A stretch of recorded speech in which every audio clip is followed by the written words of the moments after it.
Hi everyone! Good morning. Good morning sa inyong lahat. Sana mag-connect na yung mic. Ayan, nag-connect na siya. Good morning. Kakabalik ko lang ngayon sa... Hindi pala kakabalik. Ito yung parang first or second day off ko from my 3 days duty simula nang bumalik ako dito sa Jamaica. Ayan, sasagutin ko lang yung isa sa mga comment ng isa sa mga subscriber ko about nursing.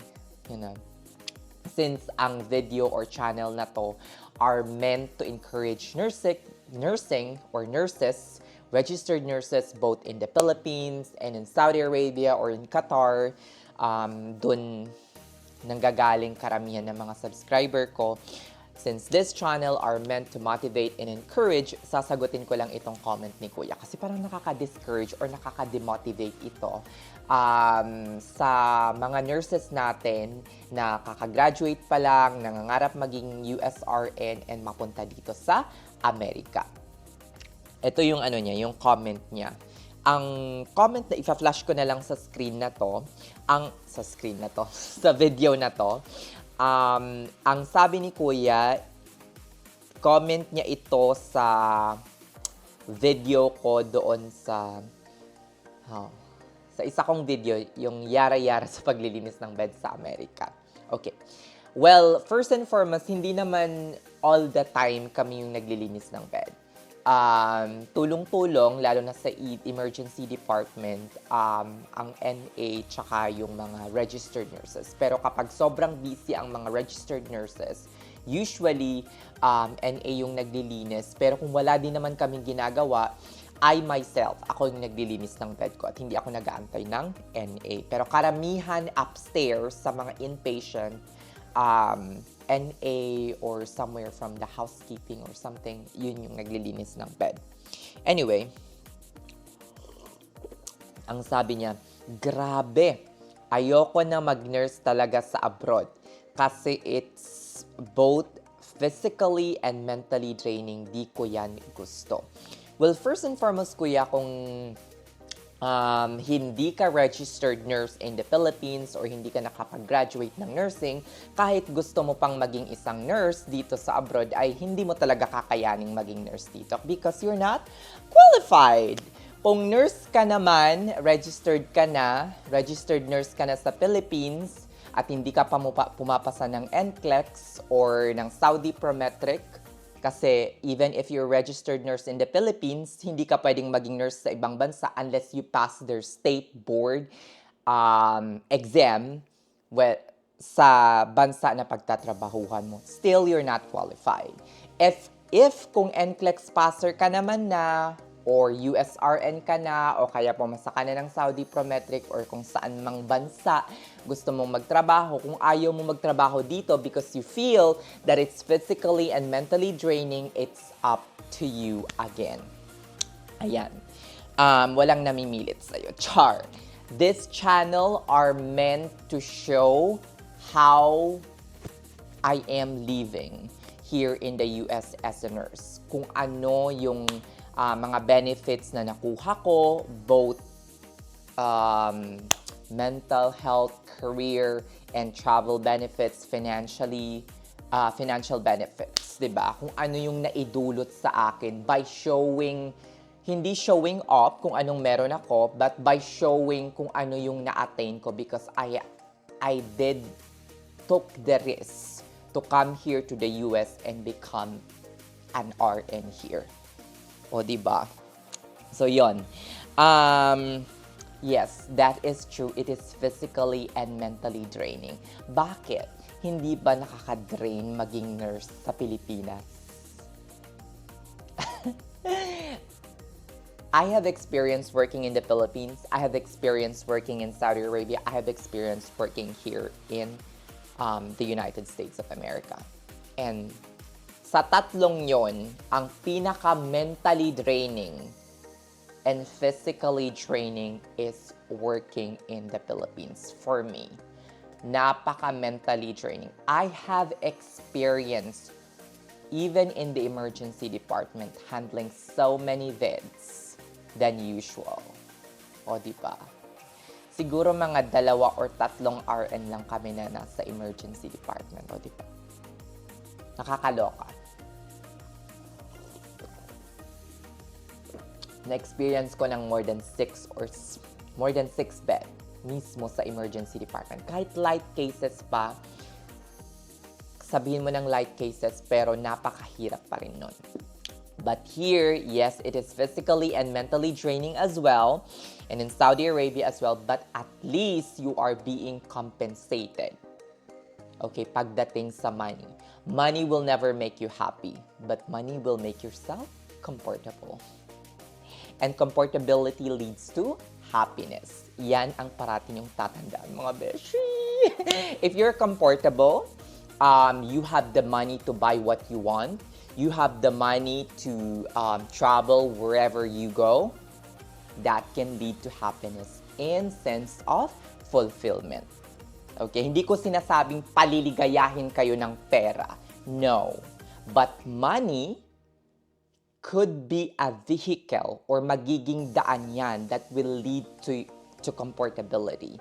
That will eventually lead to happiness. O, diba, bongga, shalak? Namiss niyo ba yung tawa ko? Nakakaloka si Kuya. Yeah. I am truly grateful sa mga benefits na na-receive ko since nung nag-start ako magnibang bansa since 2016 up to now. Since I started my journey as an OFW nurse from 2016 up until now. Since nung nagsa-start pa lang ako working in Saudi Arabia. I am truly grateful of the financial benefits, of the financial security that I have gained for the past 8 or 9 years being an OFW nurse sa ibang bansa. Ang dami ko ng pinagdaanan, it is physically and mentally draining, but it is all worth it. Kaya sa mga nangangarap dyan na maging isang OFW nurse or mag-abroad as a nurse, pumunta ng Saudi, pumunta ng Qatar, pumunta ng Abu Dhabi, and eventually pumunta ng UK, and eventually pumunta dito sa Amerika, just keep dreaming and make sure na yung dream ninyo ay sinasabayan nyo rin ng pagpupursige. You know, hard work and dedication patungo sa pangarap ninyong, maabot. Patungo sa, kung saan mang bansa nyo gustuhin pumunta. 'Di ba? Whether Saudi, whether gusto nyong pumunta ng Qatar, ng Abu Dhabi, gusto nyong mag-UK, gusto nyong mag-Germany, gusto nyong mag-US, fly high, Canars, shalak! Ayan, so, yun lang. Gusto ko lang sagutin si Kuya that it is really mentally and financially mentally and physically draining. Pero saan mo gustong, ang tanong lang, ang pangutana, saan mo gustong ma-drain? Sa Pilipinas, Saudi, Qatar, Abu Dhabi, UK, US, Germany, shalak! Siyempre, dito sa Amerika, kaya sundan nyo na ako. Take na kami ng NCLEX, shalak! Ayan. Okay, tapos na tayo doon. Life updates naman sa akin, simula nang bumalik ako dito sa Amerika. Yeah, aalis na nga ako. Yeah, sure na akong aalis after probably April. Siguro nasa mga 70 to 80% sure that I really wanna live this place, Ohio. Ano ba yung nag-motivate or nag-lead sa akin into that decision? Just recently, like 2 to 3 days before this videos, merong isang taong na nagsabi sa akin, and his words really made an impact to my decision. Ang sabi niya sa akin, isa lang, nagkausap kami, sabi niya ganun sa akin, you know what, Can? You have emergency fund, right? I said, yes, I have emergency fund. You have savings, right? Yes, I do have savings. Meron ka bang pinapaaral? Meron ka bang ganyan? I said, no. I ang wini-worry ko lang is yung sarili ko. Sabi niya, then bakit ka matatakot? Kasi ang sinabi ko sa kanya, parang natatakot ako. Sabi kong gano'n, na lumipat. Kasi nga, ang dami kong worries, ang dami kong siguro parang komportable na ako dito sa ano na to, sa facility na to or unit na to. Ken, sabi niya gano'n, if you will stick to your comfortability, definitely in the coming months, in the coming years, you are setting yourself for failure. Dapat mag-explore ka. Wala kang dapat katakutan. You only have to worry about yourself. Sabi niya sa akin, bakit ka matatakot? Go ahead and explore the rest of the United States of America. And grabe, as in parang tatay na tatay yung payo niya sa akin. I'm like, oh, I feel really, you know, my heart and my soul has been really touched with, ang dami niya pang sinabi, as in super duper. Parang nanindig yung balahibo ko, like, oh my God, I am missing a lot with this. Diba? Nang pagsasabi ko na, parati ko kasing sinasabi na parang, I will just stay here kasi komportable na ako, ganyan. Sabi niya ganun sa akin, you are single, you have nothing to worry, you have set up your emergency fund, you have your savings. Bakit ka matatakot? Sabi niya sa akin, ano ba yung kinakatakutan mo? Sabi ko, yun na nga, hindi ko alam kung anong kinakatakutan ko. Sabi niya ganun sa akin, go ahead and explore. Sabi niya ganun, no need. Huwag kang masyadong matakot sa something na hindi mo naman alam kung ano yung kinakatakutan. Anyway, yun yung sabi niya sa akin. So, thank you so much. And meron pang isang tao, like, you know, his words really touches. It's just a quote. I don't know if, sabi niya sa akin, there is more to lose in not trying. Oh my God. Sabi ko, really? Marami pang signs na parang dumarating ng paunti-unti. Tapos sa area din namin, marami nang nagsisialisan. Hindi naman sa nakikigaya ako sa mga nagsisialisan. Pero para sa akin, or hindi naman sa naiinggit ako. No. Pero I think ito na yung time at panahon na i-follow ko naman yung heart ko. Follow your heart! Shut up. So, yun. So, gusto ko na rin, mag-explore. This December, pupunta ako ng Texas. Let's see kung ano yung meron doon. Let's see kung